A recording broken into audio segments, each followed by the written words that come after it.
Okay, the degree of the roles. Okay, the idea here is that the Freemasons and Knights Templars were so successful because they were a secret society, but first and foremost, they were a company. They were a hierarchy.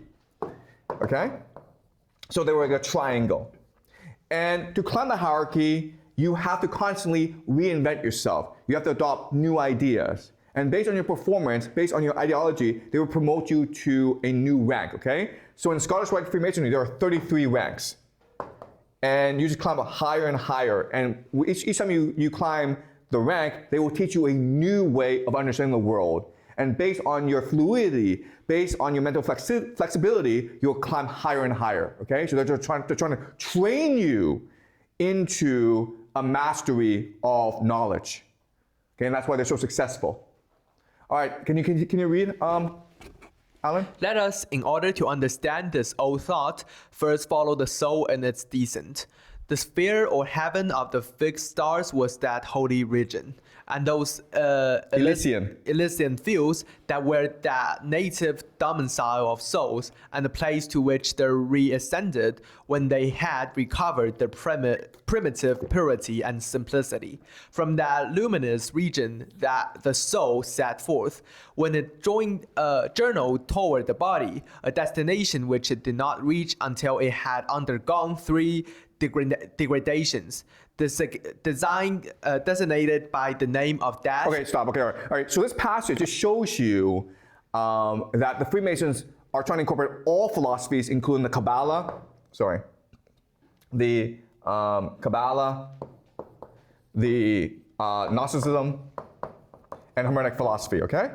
And as a result, they try to be complete, okay? So the main advantage is in their completeness, meaning they have an explanation for everything. So what they're trying to tell us is that we are first and foremost souls that came from heaven. And why do we come to heaven? To experience the world. And we become trapped in our bodies because our bodies want to experience sensual pleasures, but our souls want to only experience spiritual pleasures. So the world is a spiritual war in ourselves, between our material selves, which want sex, food, and money, and our spiritual selves that seek connection with reason, okay? And the way to defeat ourselves is through geometry, by turning ourselves into a sacred cube that connects back to the divine. All right? Okay, can you read, Alan?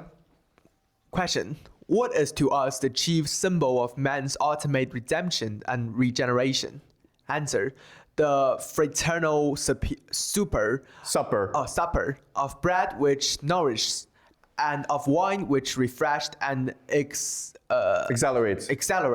symbolical of the time which is to come, when all mankind shall be one great harmonious brotherhood, and teaching us these great lessons, that as matter changes ever, but no single atom is annihilated.